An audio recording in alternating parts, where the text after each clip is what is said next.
So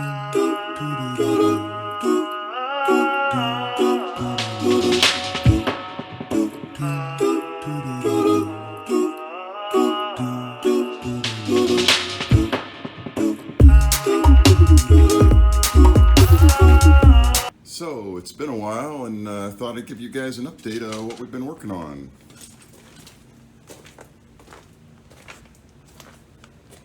Katie's been working on the body prep. As you can see, all the stickers are gone. The only one left is that one right there. Other than that, all the stickers and adhesive are gone. You can see we've been working on the locks.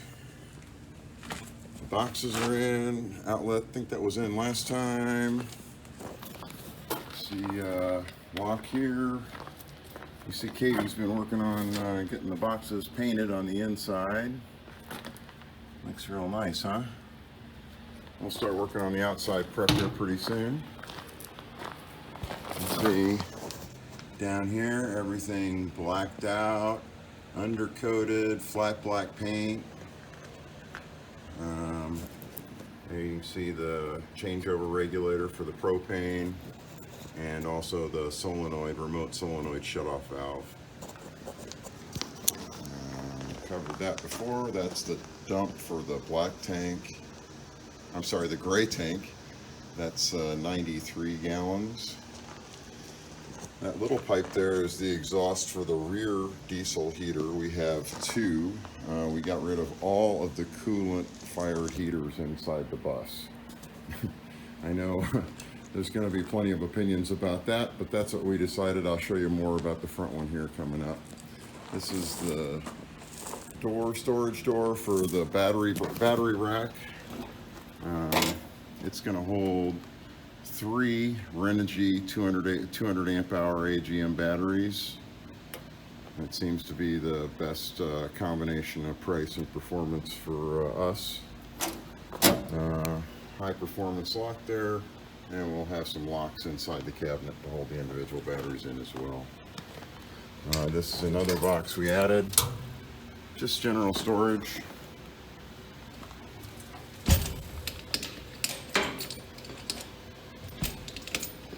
That one might end up being the barbecue grill. Here we have that hole is for the jack handle to lower the spare tire. This is the propane outlet. We'll use that to connect the oven that we can bring from outdoors and the grill. This is the black tank dump valve, the eagerly anticipated black tank dump valve. Here it is. This is 57 gallons. That's the check valve that's going in the black gray tank, line from the shower. I wish I knew which video we were watching on YouTube, but somebody saved us a hell of a mess, because it occurred to me the first time we go downhill with the semi-full gray tank, it was all going to end up in the shower. That check valve will prevent it. Thank you very much, whoever you are. Here's the chassis battery box. Basically just adapted the chassis battery clamp that was in the old battery box. Those are nylock wing nuts. This is the quote-unquote electrical cabinet. That's our obviously inverter converter. That's outlet, and that's a disconnect switch for all of the outlets within the coach. That's the distribution box for all the 120 shore power hookup. You can see the little plug, stainless steel that we can take out if we want to connect to shore power. Breakers for the all the 12 volt circuits that we've added. You'll see those up here. We cleaned up the factory wiring, and then this is what we've added. That's a step-up transformer for the LED tape lights. They'll run at 24 volts, so that'll bump us up to 24. That's the fuse block for all of our new 12 volt circuits. Those are the relays that we've added. 2 of them are to unlock the cabinets, and one of them is for the to remotely shut off the water pump. I'll pull this down. You can see, apologize, we haven't loomed any of this together yet, but you can get an idea of what's going on here on the back side. You can see the stuff coming in. There is the front diesel heater. It will be plumbed up this way, and I'll show you inside what it's going to connect to. There'll be a vent by the driver, one by the passenger, and then there's a defroster tube. That's our 12-volt circuit plan. If you're going to do this, I would strongly encourage you to write this stuff down before you start. I did that and I still struggled. So good luck to you.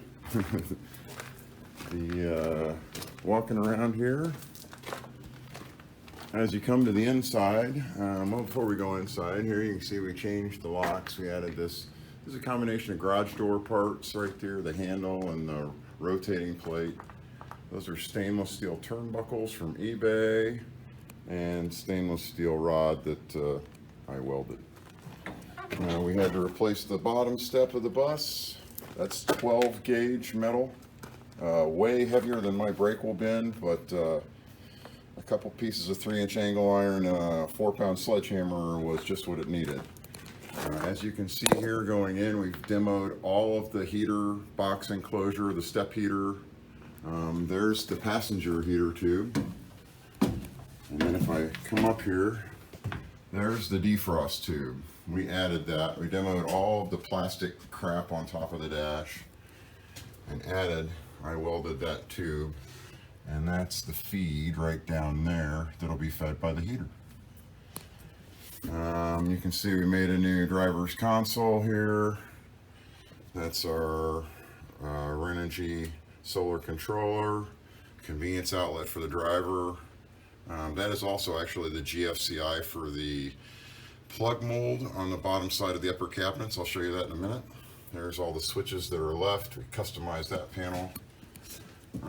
This is the dash. We added this 2-inch front to it out of steel. And we're going to make some wood trays that sit in there that'll hold some, hopefully some nice flowers. Up here, shelf, 8 inches deep. Same 2-inch metal detail on top. You can see the brackets there on top that I mortised into the top of the shelf. We'll paint all those, that'll all go away. That shelf will all get painted the same color as the wall and everything. Here you can see our eBay audio amplifier nicely tucked onto the back of the driver's seat. We've had a lot of questions about these seats. That is the factory Thomas unsprung base, unfortunately. That is a 3/16 steel plate. And that is a driver's seat out of a 2016 VW Passat. It's power adjustable and it has heat. Pretty cool. Here's the passenger seat out of the same car. No power adjustable, but does have heat. Had a whole bunch of questions about this assembly here. This is the rotating assembly for the passenger seat. This is fabricated at a 1/4-inch plate. I wish it weren't so rusty, but so such as it is. It's really humid in here. We're going to sandblast it. It's almost ready to get sandblasted and prepped for paint. There's the other end. Here, I'll swing it out of the way so that you can see it in the driving position at the door. There you go. So there it is. We'll have a flip down panel there that'll cover the stairs when it's down, but there's the pillow blocks again, 1.5-inch pillow blocks, 1/4-inch wall, round rod, 2x2 tubing, 2 of them. That's really heavy wall. I think that's 11 gauge, maybe heavier. This is the locking mechanism. You can see I haven't drilled the hole in the floor yet. Once everything's painted and in place for the last time, we'll drill that hole, and then we'll drill another one back here to lock it in place. This is the bathroom. These plywood walls will get covered with back painted glass on both sides. On the inside, they'll have metal covers. Oh, you can see them through the window there next to the scaffolding. Broke. Those will cover the walls on the outside and then get painted. Automotive paint. Those are the door tracks. Look a lot like CNC machinery tracks if you have a keen eye. Here's our wiring. You can see the harness that I added on top of the factory harness. The yellow 12 gauge extension cords are actually our 12 volt wiring. That's what I use. I had several of those in the garage that had been damaged over the years, and they're perfect. This is the plug mold on the bottom of the upper cabinets. That is the one that's protected by the GFI next to the driver. There'll actually be a piece of LED strip light in front of that and a piece of track that'll actually conceal the plug mold, so you won't even see that. Upper cabinets underway. Most of the carcasses are done. All the carcasses are done. You can see the drawer tracks. Those are undermount Accuride drawer slides. They're pricey, but they seem to be worth every penny. I've seen so many of these rigs with broken drawers because they bought the less expensive cabinets at IKEA or Lowe's or fill in the blank home center. This is an example of the wiring. This is the rear control panel. That's the USB, and this is actually where the inverter converter display panel will mount. From the other side, obviously that screw will get cut off. I love these crimp and shrink connectors. I think for the average guy, I don't think you can get a better job, a more reliable connection. This is the way to go, kids. If you're trying to build a bus and you don't have one of these, you'll pay for it in gas going to Home Depot. Let me show you a little bit of what's inside the cabinets here. This is the sink base. That's the trash chute that'll sit on top of that piece there. There's our vent-free water heater. Those are two 18-inch deep cabinets on the bottom, and then a little flip-out utensil tray there. 4-inch tall, 30-inch deep drawer there. Refrigerator, actually refrigerator cooler. And then Camp Chef Deluxe oven right there. Both of the refrigerator and the oven will be on pull-out, full extension pull-out slides. Over here, this is the banquette. U-shaped. There'll be a table piece that'll either we can use as a table in the middle, we can complete this for a king-size bed, or we can take it out of the way and have a U-shaped banquette. These are the USB plugs that we're using back here. Love these things, man. They I just can't explain. They're weatherproof, they're kick-proof. The material we're using for all these cabinets is 3/4 inch birch plywood. It's pre-finished on both sides with a UV catalyzed coating. It's awesome. We're going to leave that on the inside. That's going to be the finish. You can see here inside here we painted the back wall. That'll be exposed, and then what you see here will be covered with gray carpet. Even inside the cabinets, everything will be finished. 2 water tanks, 70 gallons each.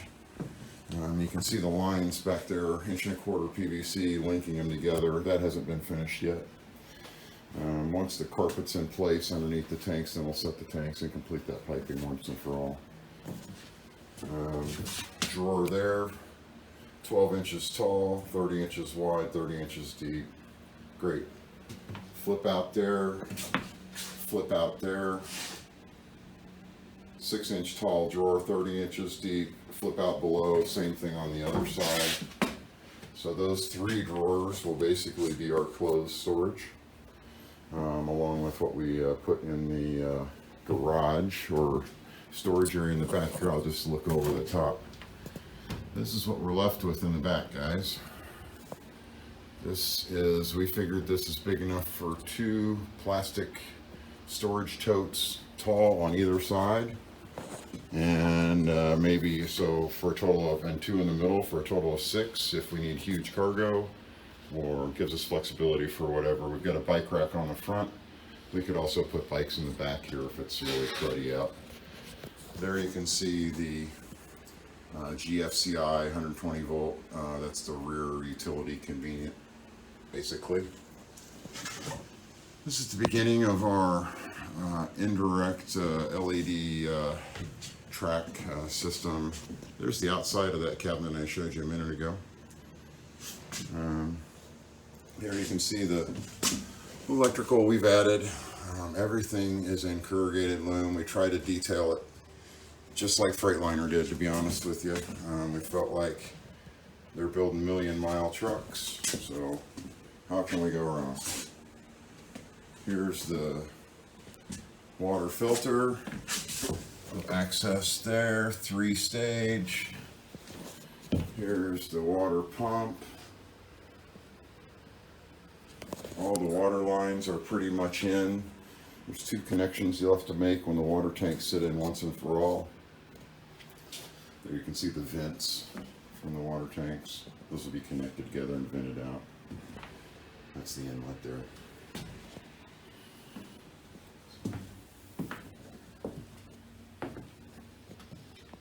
Do, do, do, do.